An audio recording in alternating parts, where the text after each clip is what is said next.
آج ہم بات کر رہے ہیں سوڈان کی۔ اقوام متحدہ کا کہنا ہے کہ اس وقت سوڈان دنیا کے سب سے بڑے، جی ہاں سب سے بڑے انسانی بحران سے گزر رہا ہے۔ تو یہ بحران کتنا خوفناک ہے، اس کا اندازہ لگانے کے لیے ذرا یہ سنیے۔ ییل یونیورسٹی نے جب الفاشر شہر کی سیٹلائٹ تصاویر کا تجزیہ کیا تو جو سامنے آیا وہ رونگٹے کھڑے کر دینے والا تھا۔ زمین خون سے اس قدر لتھ پت تھی کہ خلاصے سرخ دکھائی دے رہی تھی۔ یہ تصاویر ایک بہت بڑے قتل عام کا ثبوت ہیں۔ اور اس جنگ کا نتیجہ؟ 1 کروڑ سے بھی زیادہ لوگ بے گھر ہو چکے ہیں۔ ذرا سوچئے، یہ کتنی بڑی تعداد ہے۔ تو آئیے اس معاملے کی تہہ تک پہنچتے ہیں، اور حیران کن بات یہ ہے کہ یہ پوری تباہی، یہ سارا بحران صرف 2 فوجی جرنیلوں کی اقتدار کی لڑائی کا نتیجہ ہے۔ یہ 2 لوگ کون ہیں؟ ایک طرف ہیں جنرل عبد الفتاح البرہان، جو سوڈان کی سرکاری فوج یعنی SAF کے سربراہ ہیں، اور ان کے مد مقابل ہیں جنرل محمد حمدان دگلو، جو ایک پیراملٹری فورس RSF کے لیڈر ہیں۔ تو سوال یہ ہے کہ یہ لڑ کیوں رہے ہیں؟ اصل میں اس جھگڑے کی 2 بڑی وجوہات ہیں۔ پہلی وجہ یہ کہ ایک منصوبہ تھا کہ دگلو کی فورس RSF کو سرکاری فوج میں ضم کر دیا جائے۔ ظاہر ہے اس سے دگلو کی ساری طاقت ختم ہو جاتی۔ اور دوسری وجہ سوڈان کی سونے کی بے تحاشا کانیں، جن پر دونوں اپنا کنٹرول چاہتے ہیں۔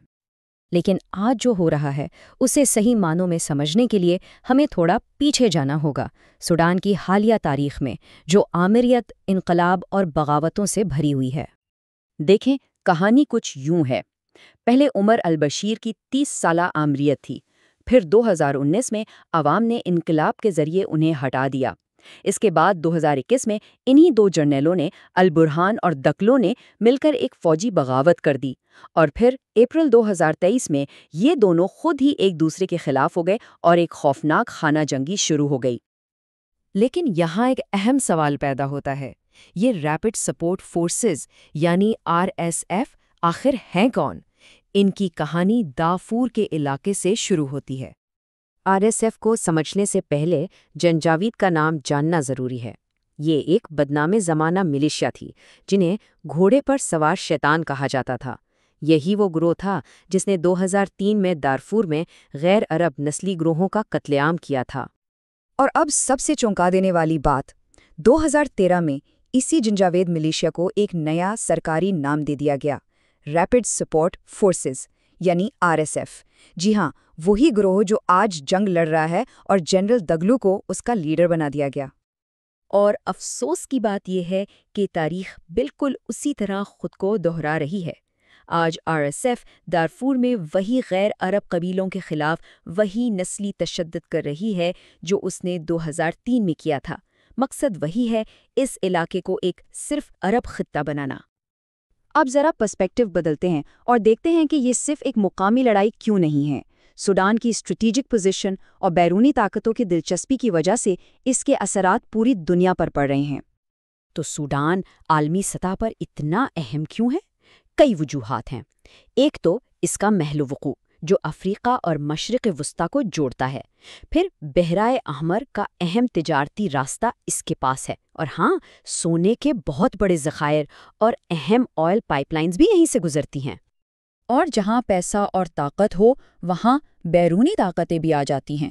اطلاعات کے مطابق متحدہ عرب امارات اور روس کا ویگنر گروپ RSF کو ہتھیار دے رہا ہے، جبکہ دوسری طرف ایران، مصر اور کچھ دوسرے ممالک سرکاری فوج یعنی SAF کی حمایت کر رہے ہیں۔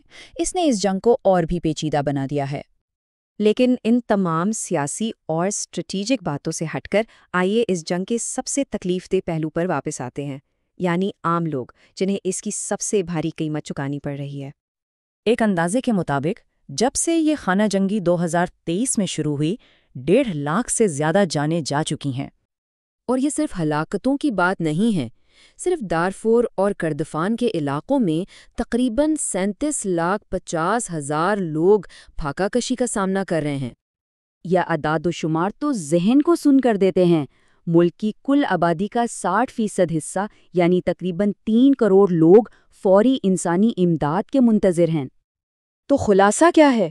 یہ پوری قومی تباہی، یہ سارا بحران صرف چند لوگوں کے اقتدار اور پیسے کے لالچ کا نتیجہ ہے۔ ایک ایسا ملک جو قدرتی وسائل سے مالا مال تھا، آج دنیا کے غریب ترین ممالک میں سے ایک بن چکا ہے۔ تو آخر میں ایک سوال جو ذہن میں آتا ہے وہ یہ ہے، آج جب ہمارے سامنے ایک نسل کشی ہو رہی ہے تو دنیا نے اس فراموش شدہ جنگ سے نظریں کیوں پھیر لی ہیں؟